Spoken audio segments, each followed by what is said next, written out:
I'm not giving people opinions. These are actual concrete tools and ways that I have grown.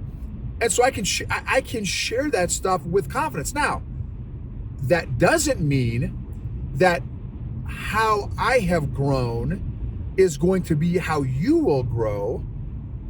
Maybe you will come up with a new version of a tool that I have used or developed or come up with or read somewhere or learned somewhere, right? You may come up with your own, but my own transformation, I can be 1,000% confident in sharing with other leaders because I'm a leader and this is how I've transformed my own life. This is how I've transformed my own family. This is how I've transformed my own business, right? So it's not theory, it's not opinion, it's not, hey, I read this in a textbook from some Harvard PhD guy. This is how I am actually transforming my own life. Welcome to the EQ Gangster podcast, where you will learn practical tools to grow your mental and emotional health and intelligence to be the best version of yourself, both at work and at home. It is real, raw, and transformational. The journey of emotional growth isn't easy, but it's worth it. I believe in you.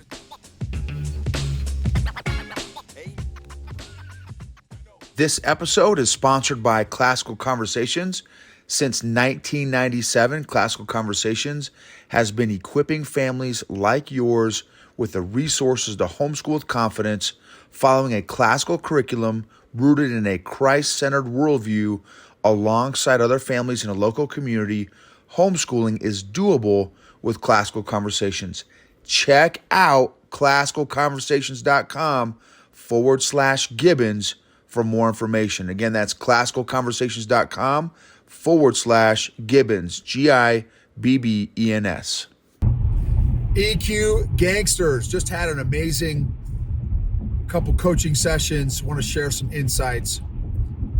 One of the executives is this topic is going to be, this episode is going to be about the importance of self-awareness and the consequences of self-awareness, one of those being confidence, kind of the relationship between EQ and confidence, and in this case, specifically self-awareness and confidence.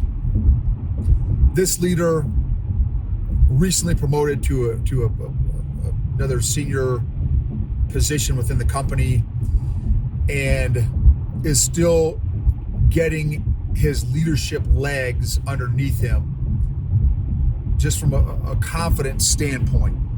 And super guy, has tremendous qualities and characteristics. Sometimes deals with the imposter syndrome, deal a little bit, and just like, well, man, I feel a little bit uncomfortable sharing some of my perspectives and opinions, that kind of thing, with the leaders that I'm developing. And so this was a thought that I shared with him. And after doing some reflection, after I shared it with him, I'm like, dude, this was exactly my journey. And one of the ways that I built my confidence up as a leader and stepping into this role as a podcaster, as a YouTuber, and executive coach, now working with some amazing, amazing leaders in the military and in the private sector, and even in the ministry world as well. And this is what I share with them. I said, what I want you to do as homework, and obviously, if you feel like it's something you want to take on and that kind of thing, is, so I'm giving you all the direct approach. I didn't do this with him. So take 15 minutes. I said, let's start with just 15 minutes a week and let's see where we can go from there. Because, most executives, most leaders, or senior leaders are very, very busy. So let's just start with something that we can get some base hits at and not swing for the fences. Let's just do some baby step approach, 15 minutes a week, schedule it. And how I want you to do this specific reflection time is list, and I've been working with this particular leader for a few years now, list all the areas of growth. First of all, the areas of growth, so the big areas. So marriage, parenting, maybe finances,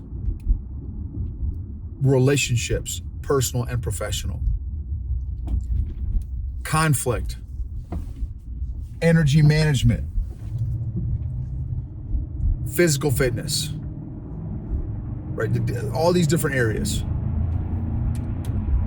Maybe even strategic thinking, confidence, all these different areas that you have seen growth in. And then what I want you to do is, so once you list the big areas, some of those major muscle movement areas of growth in, I said, now I want you to pick, kind of take maybe one at a time and really reflect on,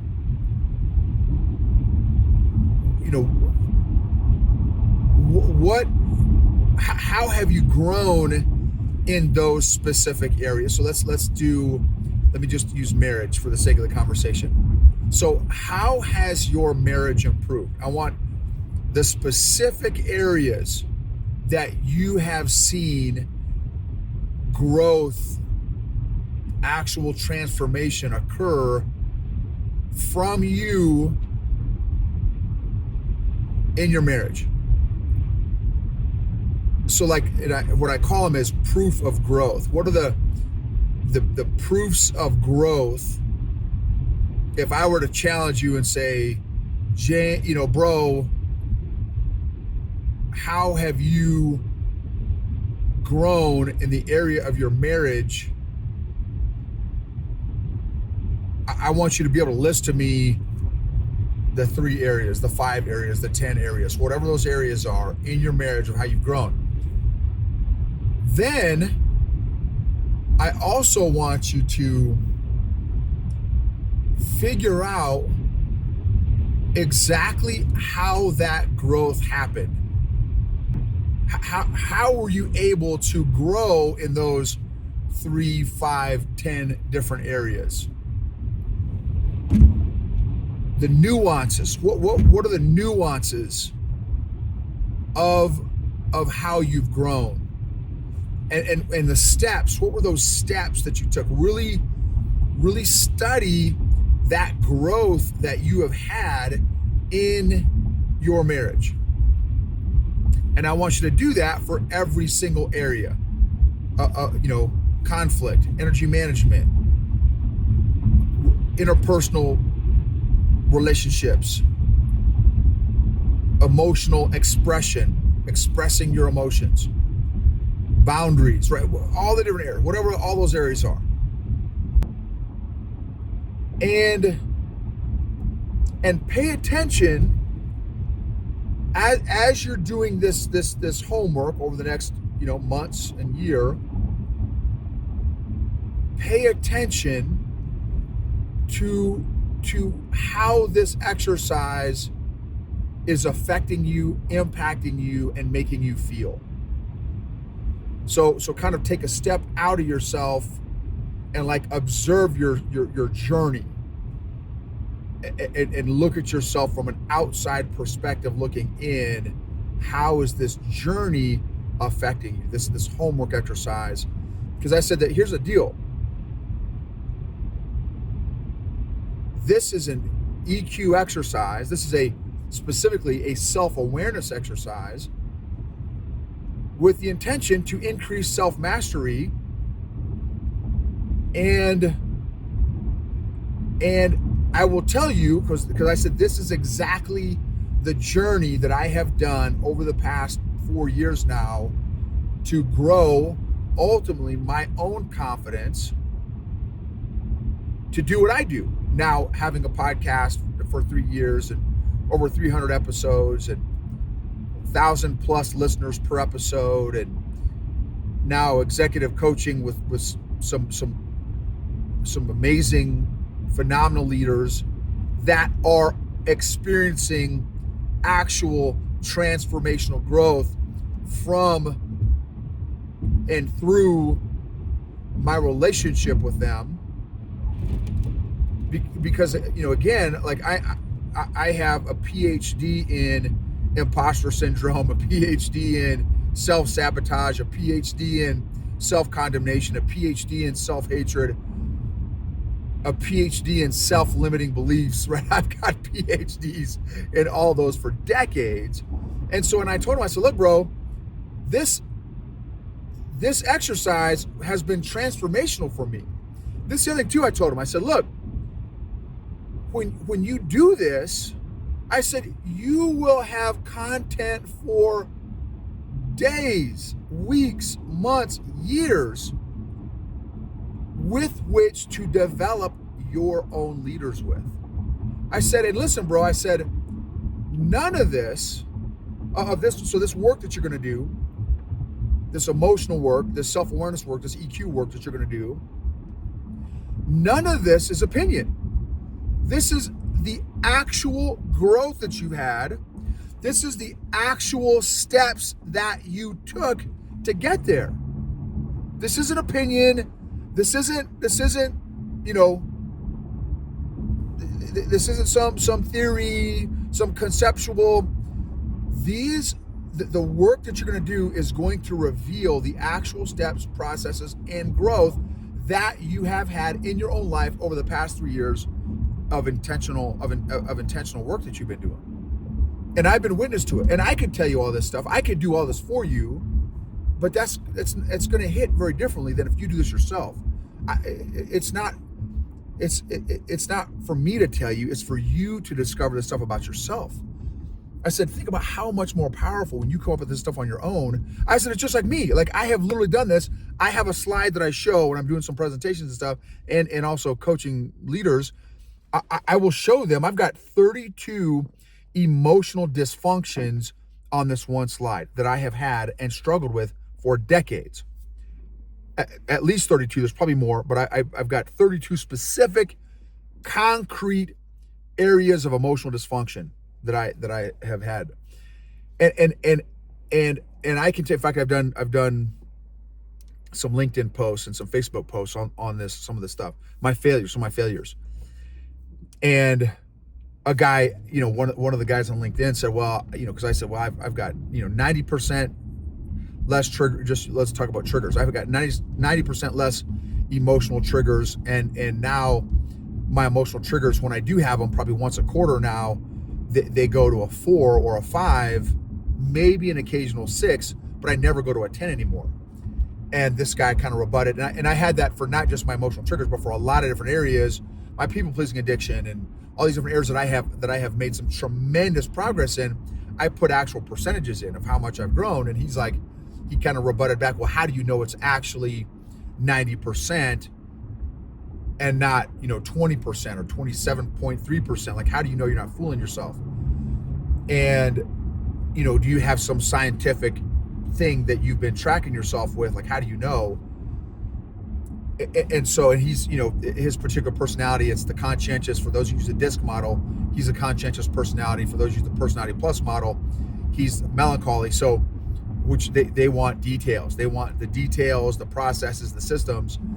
And so I said, look, I don't have some biometric scanner attached to me that monitors how my people-pleasing addiction has dropped, right, by, in my case, what I've said, 90%, or my triggers have dropped by X percent. Like, I don't have some biomechanical, biopsychological, whatever, attached to me. I said, I'm just telling you that I would get triggered easily 3 to 5 days a week, and my triggers would last anywhere from 3 days to 2 weeks, and I would go to a 10 every single time. And I said, now I'm telling you, I get triggered maybe once a quarter, and I now will go to a 4 or a 5 on the emotional hijack scale, emotional triggered scale. So you do the math on what the actual percentage comes out to for me, it feels like a 90% growth. But I'm telling you, how I have come to these conclusions and stuff.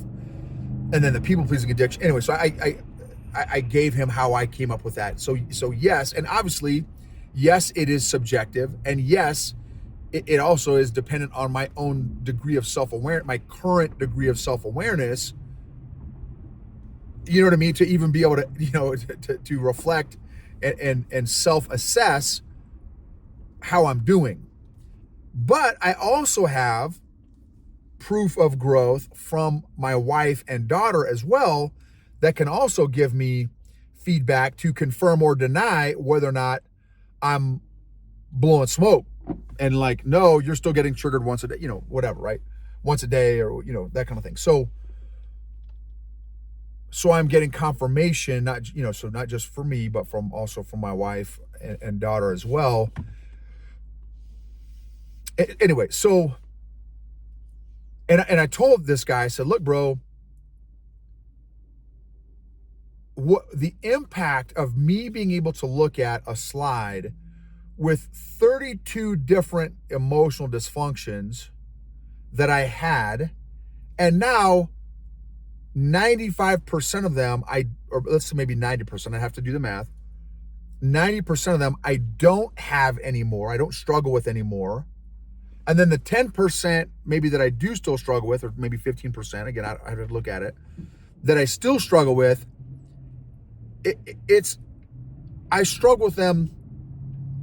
Of the 10% that remain, I struggle with them let's say 90% less than I used to. These 32 different areas of emotional dysfunction used to consume me. I used to do them all the time. Like, it used to be like breathing for me, this emotional dysfunctions. And now, again, thankfully, I don't. Again, there's 10% that I still struggle with, and you guys hear about those that I still struggle with right on the podcast and the YouTube. And so, but I said, being able to look at that slide and know that I have had this growth, the confidence, I said, and the stuff that I'm sharing with on the podcast and with the executives and leaders that I work with, these aren't opinions. I'm not sharing opinions. I'm not sharing, I may describe some concepts and some philosophical stuff and the stuff I share. But for me, at the end of the day, as an entrepreneur, it comes from my actual transformation.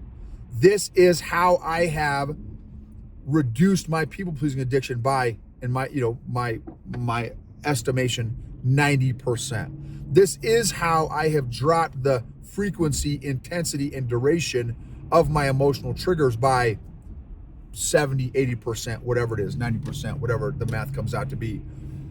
This is actually how I've done that. So I said, by doing that reflection and study and in-depth, deep dives into my growth, I'm not giving people opinions. These are actual concrete tools and ways that I have grown. And so I can share that stuff with confidence. Now, that doesn't mean that how I have grown is going to be how you will grow. Maybe you will come up with a new version of a tool that I have used or developed or come up with or read somewhere or learned somewhere, right? You may come up with your own, but my own transformation, I can be 1,000% confident in sharing with other leaders because I'm a leader and this is how I've transformed my own life. This is how I've transformed my own family. This is how I've transformed my own business, right? So it's not theory. It's not opinion. It's not, hey, I read this in a textbook from some Harvard PhD guy. This is how I am actually transforming my own life. So how that deep reflection and increased self-awareness has affected and impacted me is it's increased my confidence.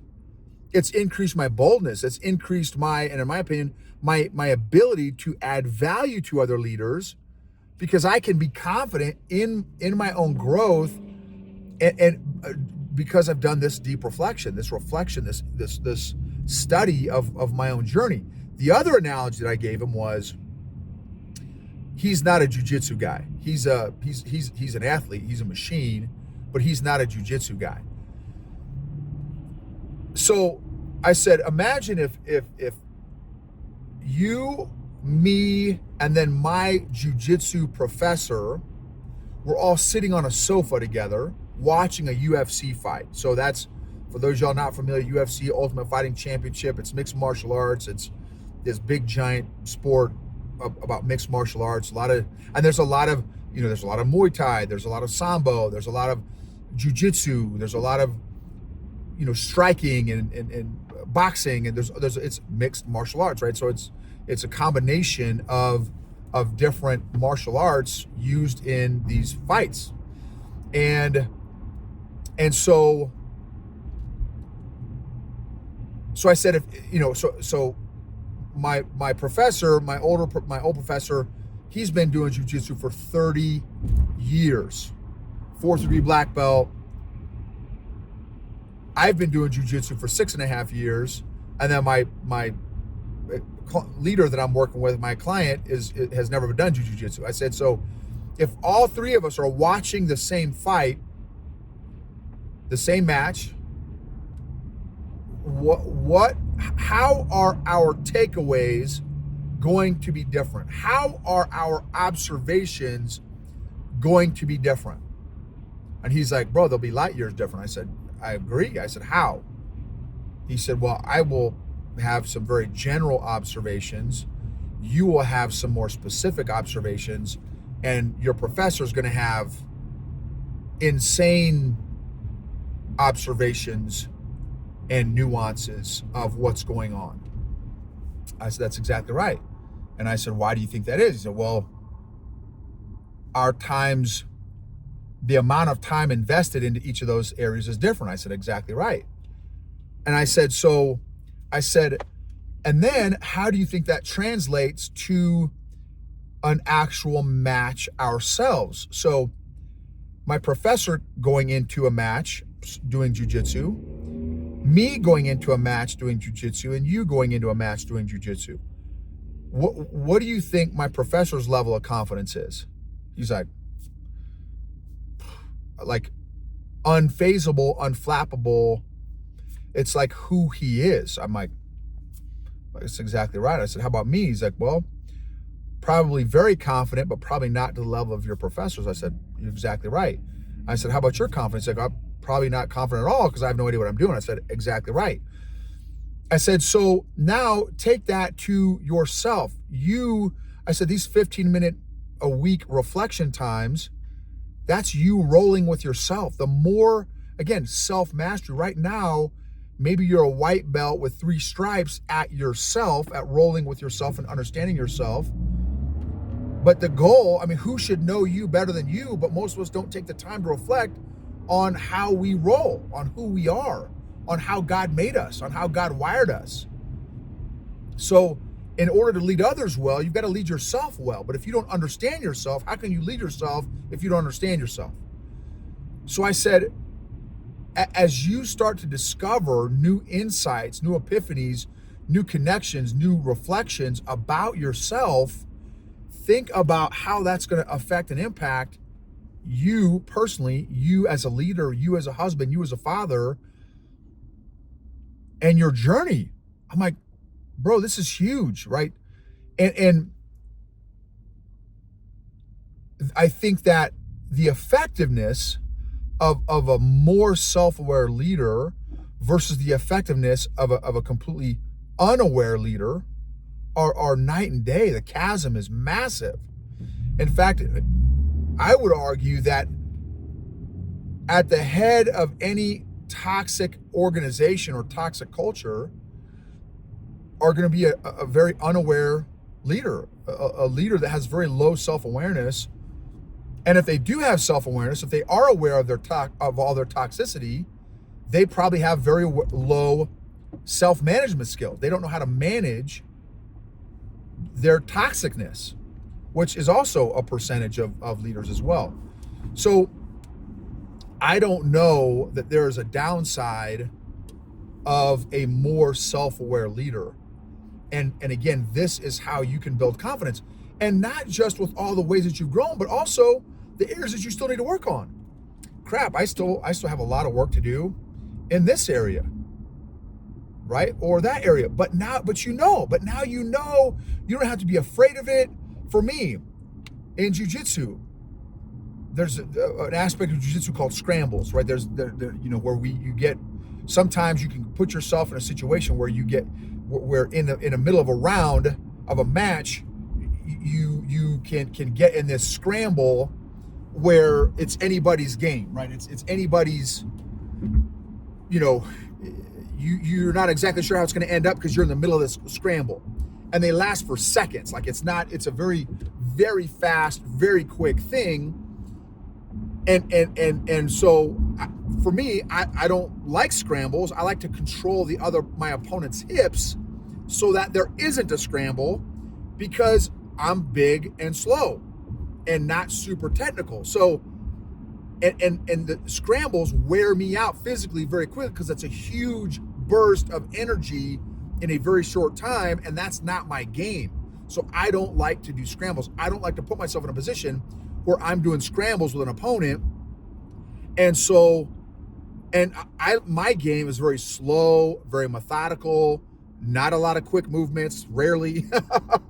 So, but I know that, and that gives me also confidence to know what I need to work on or what I need to avoid. So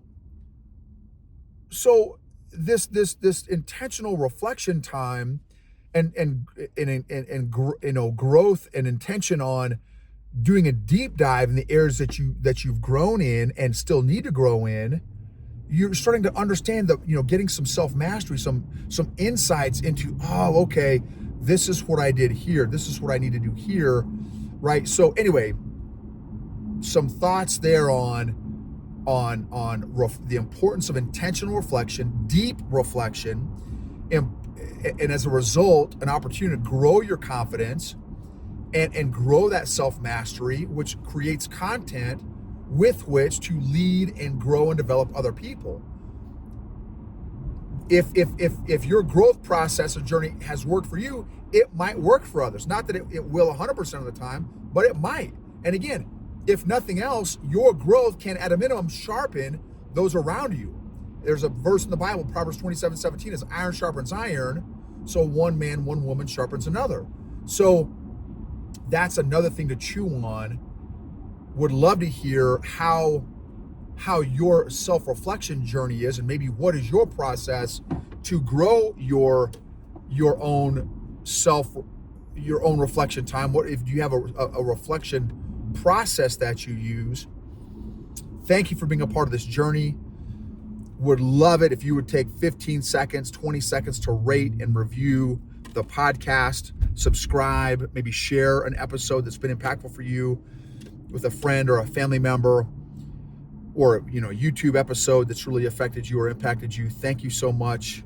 Very, very thankful for all of you, and just letting me share, you being a part of my journey, and vice versa. Emotionally healthy leaders create emotionally healthy cultures and organizations, which lead to maximize results, outcome, performance, and engagement.